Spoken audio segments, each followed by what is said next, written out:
Evangelho de João, capítulo 14.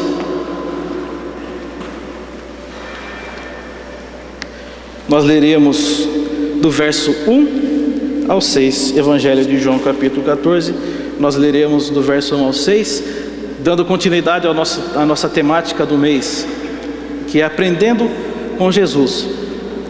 E hoje em especial, o tema da nossa mensagem é: para quem olharemos nós? Para quem olharemos nós? Evangelho de João, capítulo 14, dos versos 1 ao 6, diz assim a palavra de Deus.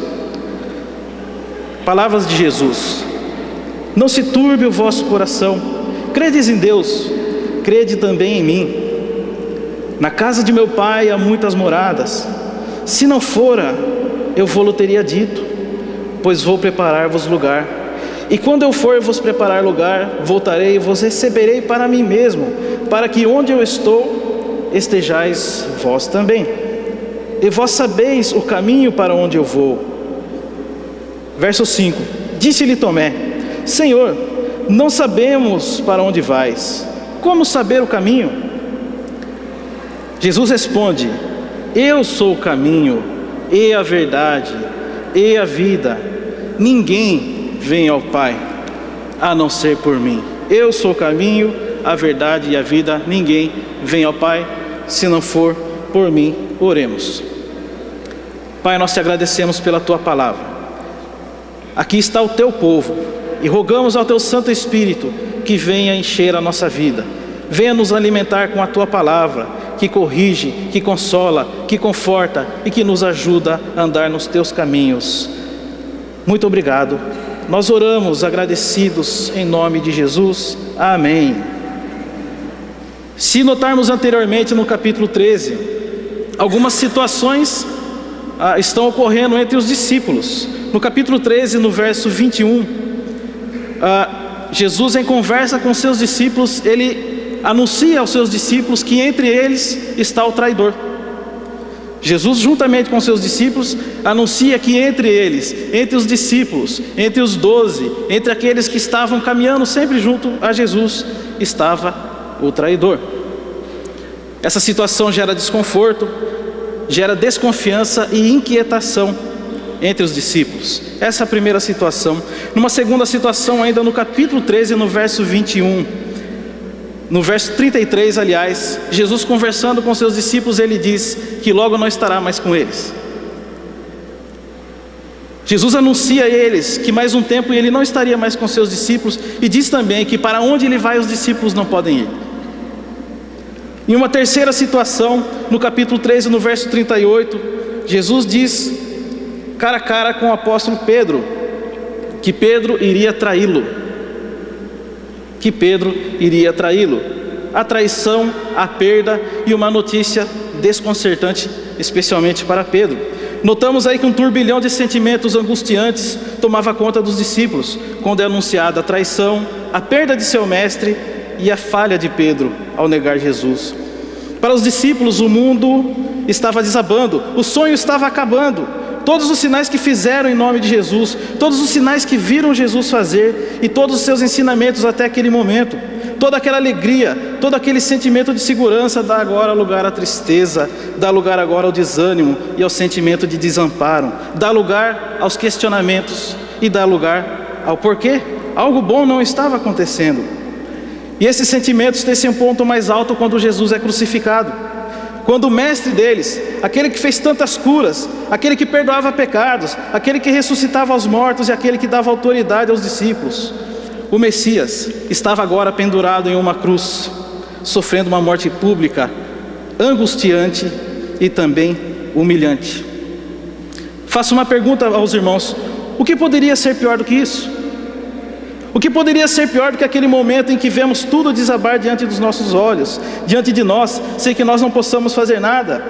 O que é pior do que o sentimento de impotência, quando chegamos à conclusão de que não temos qualquer alternativa e que também não temos qualquer saída?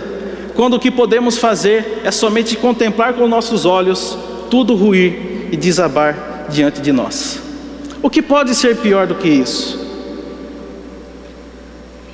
Eu digo aos irmãos que só tem uma coisa que é pior do que isso.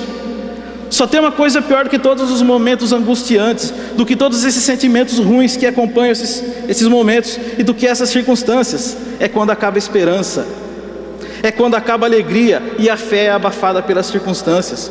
Quando nós nos abalamos e nos prostramos diante dos gigantes que se levantam contra nós e nossa família, que se levantam contra a nossa fé e que se levantam contra a nossa esperança. Pior do que isso, meus irmãos, só pode ser quando optamos por desistir. Quando desistimos, estamos assumindo que não cremos em Deus, que não cremos em Jesus e em suas promessas. Nós estamos no mês de maio, chegando ao fim do mês de maio, e maio é o mês da família. E nós comemoramos o mês da família porque nós cremos, e assim está na Bíblia, que ela foi instituída por Deus. E a família é a base de nossa sociedade. A família é onde recebemos os nossos valores, é onde aprendemos a fazer o bem, a respeitar ao próximo, a cuidar e a viver em união. Pelo menos deveria ser. E eu quero fazer outra pergunta aos irmãos: qual o desafio que você tem enfrentado em tua família e com tua família? Talvez, a exemplo dos discípulos, você esteja vivendo momentos de angústias, momentos de notícias e perspectivas ruins e desagradáveis. No entanto, eu quero lembrar a você, meu irmão e minha irmã, exatamente aquilo que Jesus disse aos seus discípulos, após todas aquelas notícias ruins que receberam. Jesus sabia que eles estavam inquietos, Jesus sabia que estavam preocupados, desanimados e tristes, e no caso de Pedro, frustrado, porque o próprio mestre disse a ele que ele haveria de o trair. Jesus sabia que eles estavam com o coração quebrado. Jesus conhece todas as tuas lutas, todos os teus sonhos, os seus anseios, o teu choro, a tua tristeza, o teu desânimo. E da mesma forma que no passado Jesus disse aos seus discípulos, e da mesma forma que no decorrer dos tempos e das épocas, o Espírito Santo tem dito àqueles que creem em Jesus, Ele diz agora para você e para mim: não se turbe o vosso coração, credes em Deus, credes também em mim. Não se turbe o vosso coração, credes em Deus, credes também em mim. Então, meus irmãos e minhas irmãs, para quem olharemos nós? Em quem colocaremos todas as nossas perspectivas? E nós podemos fazer coro com o autor de Hebreus 12:2. Nós, portanto, olharemos firmemente para o autor e consumador da nossa fé, Jesus. Para Ele nós olharemos. E assim eu quero destacar alguns motivos dos muitos que nós temos para acreditar em Jesus, para crer nele, para nos debruçarmos a seus pés e depositarmos nele toda a nossa expectativa e toda a nossa confiança. Em primeiro lugar, nós olharemos para Jesus porque Ele é o caminho. Nós olharemos para Jesus porque Ele é o caminho. E muitos são os caminhos propostos a todas as pessoas, para mim e para você. Cada um escolhe aquele caminho qual acredita ser o melhor. Eu e você, nós temos essa liberdade. E o que nos atrai em cada caminho? O que nos atrai? O que nos chama atenção? Somos atraídos por aquilo que agrada aos nossos olhos, que agrada ao nosso coração, aquilo que nos passa confiança. E aí então nós escolhemos o caminho a seguir. E o grande problema disso tudo é que quando vamos caminhando, tudo vai bem. Mas uma hora as crises aparecem, as lutas aparecem, as dificuldades aparecem.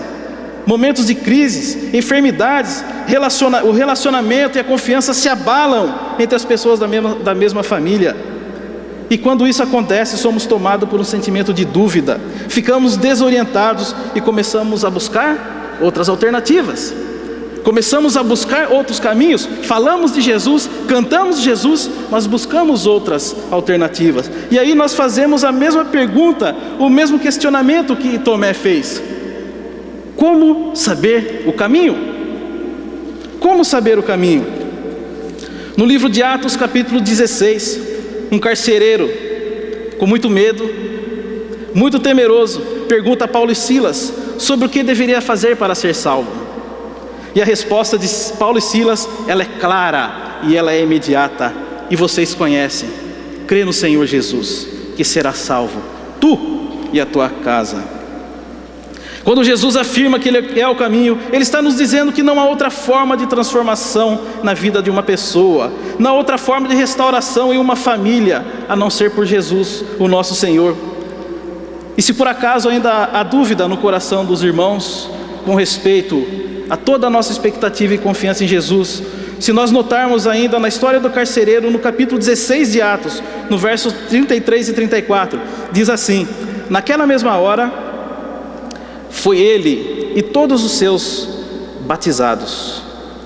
Então, levando-os para sua própria casa, lhes pôs à mesa, e com todos os seus manifestava grande alegria por terem crido em Deus.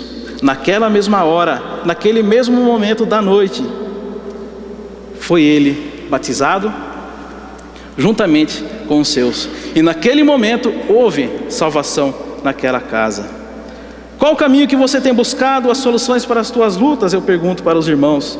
Qual o caminho que você tem buscado para a tua família? Talvez o teu relacionamento com o teu cônjuge e com os teus filhos. Talvez o seu relacionamento esteja abalado. Talvez você tenha tentado chegar até Deus. Talvez você tenha tentado depositar no Senhor, no nosso Deus, a tua confiança. Talvez você tenha tentado levar até Ele todos os seus problemas e tenha tentado procurar paz. E talvez você não tenha encontrado. E o grande problema, quando nós não conseguimos chegar até Deus, é que nós queremos chegar a Deus por nós mesmos. E Jesus, Ele diz: eu sou o caminho. Jesus é o caminho. Nós não conseguimos chegar a Deus se não for por Jesus. É preciso crer, é preciso levar Jesus à nossa casa através da leitura da Bíblia e da oração. Vocês como pais, vocês que são pais, eu tenho certeza absoluta que você tem sonhos. E o sonho para teus filhos é que os seus filhos sejam bem-sucedidos, que os seus filhos sejam felizes. E se você quer que os seus filhos sejam felizes e bem-sucedidos, leia a Bíblia com eles, orem com eles e por eles, tragam eles para a igreja. Você, mamãe e papai, que ainda tem um filho que não pode decidir por si só, que ainda é criança, você tem a obrigação de decidir Jesus por ele. É tua obrigação de trazer à casa de Deus. Você tem que decidir por Jesus no lugar dele. Aí quando ele crescer e for emancipado e puder decidir por si só, ele segue o seu próprio caminho. No entanto, papai e mamãe, se o teu filho ainda não é emancipado, se ele não tem condições de saber o que é bom e o que é mal, o dever é teu. Jesus é o meio de acesso, Ele é a chegada e entrada aos braços do Pai. Mas é preciso entender que Jesus é o caminho, é preciso ter convicção, é preciso clamar com a nossa alma, é preciso derramar todo o nosso coração diante de Jesus. É preciso que em nós haja sentimento de dependência incondicional de Jesus. Nós temos que ser dependentes incondicionais de Jesus. Evangelho de Marcos capítulo 10, o cego Bartimeu, ele clama a Jesus, e ele diz: filho de Davi, tem compaixão de mim. Ele clama, ele grita, ele brada, ele suplica, ele implora. E eu e você devemos fazer o mesmo com a nossa alma diante de Jesus, nos jogar aos seus pés, suplicar como o cego Bartimeu, com todo o nosso coração, com toda a nossa convicção: Jesus, filho de Davi, tem compaixão de mim. Mas alguns podem dizer: Bartimeu precisava, Bartimeu era cego, e nós não somos. Bartimeu precisava, ele era um mendigo, ele era um miserável, e nós não somos. Provérbios 16, capítulo 16, verso 25: há caminho que parece direito ao homem, mas afinal são caminhos de morte. Há caminho que parece direito ao homem, mas afinal são caminhos de morte. Por acaso não somos cegos? Parece direito, mas caminhamos em direção à morte. Jeremias 17:9: enganoso é o coração mais do que todas as coisas e desesperadamente corrupto. O que há em nós é corrupto. Não precisamos nós por acaso de Jesus como precisava Bartimeu? Enquanto não reconhecermos que precisamos dele, enquanto não nos livrarmos de nosso orgulho, enquanto não quebrarmos os protocolos que há em nós, enquanto nos mostrarmos fortes diante de Jesus, ele não fará nada. Enquanto nos posicionarmos de pé, com o queixo erguido diante do Senhor, ele não fará nada. O apóstolo Paulo diz: quando sou fraco, é que sou forte. Pois quando nos sentimos fracos e impossibilitados, é que o poder de Cristo se aperfeiçoa em nós. E nos tornamos fortes, porque olhamos somente para Ele e nele esperamos. Porque Jesus é o caminho, o único caminho. Olharemos para Jesus, porque Ele também é a verdade. E se há uma coisa difícil em nossos dias, é a verdade. A verdade é rara. O que há é somente desconfiança e desconfiança, mentira e mais mentira. Todos são suspeitos. Isso acontece porque a verdade é divina. A verdade pura e verdadeira em sua essência, ela é divina. E nós só conheceremos a verdade quando estivermos e quando estarmos verdadeiramente em Jesus. No entanto, meus irmãos e irmãs, nem todos aqueles que estão nas igrejas vivem em verdade e também na verdade, pois não são todos que seguem o caminho de Jesus. E a evidência de que Jesus é o Senhor e realmente está na nossa vida é a transformação. É a evidência de que algo está mudando, é a conversão. E a conversão, ela não é dada por doutrina. Não é a doutrina da predestinação que nos dá a salvação. Não é Calvino, não é Lutero, não é Elias, não é João Batista ou Maria. E também não é Paulo quem nos dá ou nos garante a salvação. Somente Jesus. Só Jesus pode nos dar a salvação. A mim e a você e a nossa família. Notemos que quando Jesus vai à casa de Zaqueu, há ali uma transformação. Zaqueu assume o compromisso de devolver 4 vezes mais todo o dinheiro que defraudou, além de dar metade dos seus bens aos pobres. Notem, os irmãos, que isso acontece a partir do momento que Jesus está na casa de Zaqueu. E a razão dessa decisão de Zaqueu é porque ele conheceu a verdade. A verdade entrou na casa de Zaqueu. Jesus abriu os olhos de Zaqueu de forma que ele entendeu que o que fazia até aquele momento era ilícito e desagradável aos olhos de Deus. Zaqueu, no entanto, ele sabia que aquilo que ele fazia era errado. No entanto, não entendia porque ele não conhecia a verdade. Os seus olhos estavam vendados e ele estava cego. A partir do momento que ele conhece a verdade, ele reconhece o seu erro. E por fim, Jesus, ele diz em Lucas 19: hoje houve salvação nesta casa. Hoje houve salvação nesta casa. E quando Jesus realmente está em nossa casa, a nossa casa deixa de ser casa e se transforma em lar. Há transformação. Jesus, em meio à multidão, viu Zaqueu e lhe disse: Zaqueu, desce daí, porque hoje me convém estar em tua casa. E olha o relato de Lucas, capítulo 19, verso 6. Ele desceu com pressa.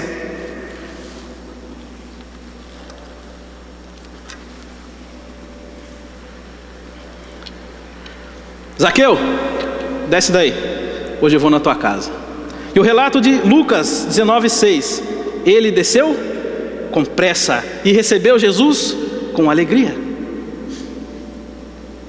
Ele se apressou, ele teve pressa e recebeu Jesus com alegria. E a pergunta que eu faço é: nós temos recebido Jesus com alegria? Temos recebido as palavras de Cristo com alegria? A oração tem espaço em nossas casas? Temos deixado de assistir programas que agridem os ensinamentos de Cristo? Temos mudado os costumes que não condizem com o testemunho cristão? Temos reconhecido o erro publicamente, como fez Zaqueu, diante de sua família e daqueles que estavam em sua casa? Temos reparado os erros, reparado os relacionamentos rompidos entre os pais e filhos e entre irmãos, pais e filhos que não se conversam, irmãos que não se conversam? Temos devolvido aquilo que não nos pertence? Temos perdoado e também pedido perdão? Toda essa transformação aconteceu na casa de Zaqueu, quando ele recebe a Jesus. E a verdade naquele momento libertou Zaqueu e toda a sua família. Evangelho de João, capítulo 8, verso 32 e 33. Disse, pois, Jesus aos judeus que haviam crido nele: se vós permanecerdes na minha palavra, sois verdadeiramente meus discípulos, e conhecereis a verdade, e a verdade vos libertará. E a verdade que liberta é Jesus. Portanto, meus irmãos, apressa-te em receber Jesus com alegria na tua casa. Nós olharemos para Jesus, porque Ele também é a vida. E para muitos a vida é entendida como uma força invisível que nos mantém vivos. Estamos vivos, ativos em uma realidade dinâmica aqui na terra.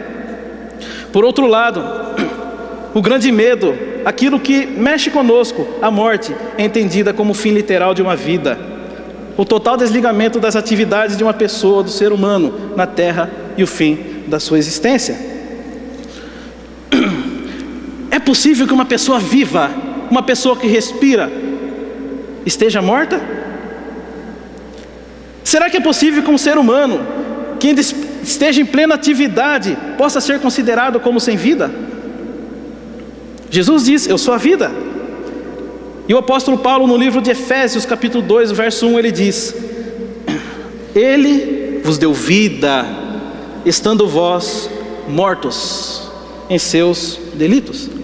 Jesus nos deu vida, estando nós mortos em nosso delito.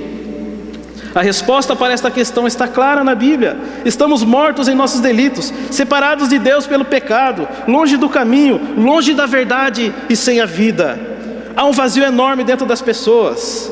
Muitos buscam preencher esse vazio das mais variadas formas de sentir prazer. No entanto, esse prazer, ele é sempre momentâneo, ele é sempre ilusório, não traz felicidade, muito menos satisfação plena. E esse enorme vazio, esta insatisfação pessoal, reflete em todos os âmbitos da nossa vida, reflete na nossa sociedade e reflete principalmente em nossa família. Nos dias atuais temos tantos agentes que ocupam a nossa mente para que não tenhamos condições de refletir, condições de pensar sobre o nosso comportamento, sobre o nosso relacionamento com os filhos, com os nossos pais, com o cônjuge e o nosso relacionamento com Deus. Não temos tempo para conversar com nossos pais, não temos tempo para conversar com nossos filhos, que dirá com Jesus. Ainda no Evangelho de João, capítulo 10, no verso 10,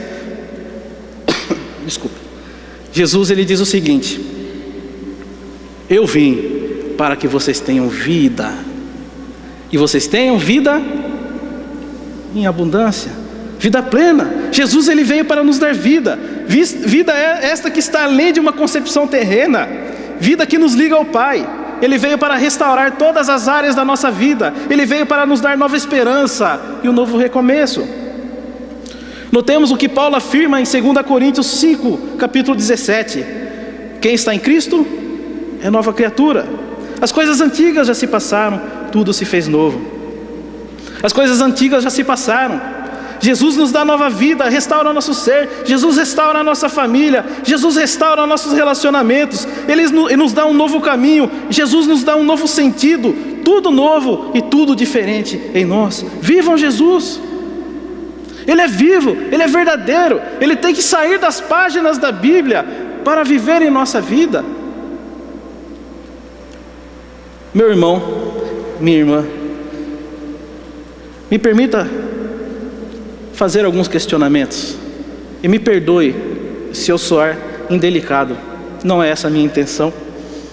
Mas você pode ter uma casa, você pode ter um bom emprego, você pode ter um bom carro, você pode ter muitas coisas das quais nós julgamos boas e desejáveis. Mas você pode ser que ainda esteja faltando alguma coisa na sua vida. Pode ser que esteja faltando Jesus. Pode ser que Jesus ainda não tenha se tornado o Senhor da sua vida. E quando não há Jesus, não há vida. Quando Jesus ele fica preso nas páginas da Bíblia, não há vida em nós, não há vida em nossa família. Nós precisamos entregar nossos caminhos, nós precisamos entregar nossos relacionamentos, precisamos entregar nossos filhos a Jesus, porque Ele é poderoso para guardar o nosso tesouro, toda a nossa confiança. Ele veio não somente para nos dar vida, uma vida livre de pecado, uma vida plena, cheia de alegria, sendo que independente das circunstâncias, nós podemos dizer como o apóstolo Paulo diz: tudo posso naquele que me fortalece. Sim, Jesus nos dá vida, Jesus nos dá alegria em todas as circunstâncias, mas Ele também te dá vida eterna. Ele garante a vida eterna ao seu lado e ao lado do Pai. E muitas vezes, muitas coisas, muitas circunstâncias têm trocado o lugar, o valor da vida eterna nas nossas vidas. Quantas vezes você já agradeceu a Jesus pela vida eterna e pela salvação? Agradecemos por tudo que julgamos ser necessário para nós e tudo aquilo que Ele nos dá. Quantas vezes nós agradecemos pela salvação e pela vida eterna? E olha que maravilhoso que Jesus diz: vou preparar-vos lugar. Eu vou preparar lugar para vocês, e quando eu voltar, eu vou receber vocês para mim mesmo, para que onde eu esteja, vocês também estejam. Isso não traz alegria, isso não traz esperança aos irmãos. Jesus foi preparar lugar para nós, e Ele diz: eu vou voltar e vou buscar para vocês, para mim, porque vocês são meus, a tua família é minha, para que onde eu esteja, eu quero que vocês estejam também. Esse é o plano de Jesus, a vida a você e a sua família, agora, no hoje e também futuramente ao seu lado eternamente. Vamos lembrar do que disse Paulo e Silas ao carcereiro: crê no Senhor Jesus e será salvo, tu e a tua casa. Não esqueça da promessa de Jesus. Não se turbe o vosso coração. Credes em Deus, crede também em mim. Que Deus te abençoe. Oremos. Pai, nós te agradecemos pela tua palavra. Te agradecemos porque temos a promessa de que o Senhor irá nos buscar. E onde o Senhor estiver, o Senhor estará também. Nós estaremos contigo. Mas temos também a promessa de que toda a nossa família será salva. Temos a promessa de restauração e transformação em toda a nossa família. Pai, nós colocamos todos os nossos anseios, colocamos toda a nossa família diante de Ti. Nós entregamos, ó Pai, os nossos caminhos ao Senhor. Pai, se há alguém aqui preocupado, se há alguém que chora, se há alguém que não tem mais esperança, que o Teu Espírito possa estar sussurrando aos seus ouvidos: não se turbe o vosso coração, credes em Deus, crede também em mim. Pai, nos ajuda a olhar somente para Jesus, que Jesus seja realmente vivo e verdadeiro em nossas vidas, ao ponto que nós possamos olhar firmemente a Ele, autor e consumador da nossa fé. Pai, nós colocamos todo o nosso ser, toda a nossa vida em Teus braços, porque Jesus é o caminho, Jesus é a verdade e a vida.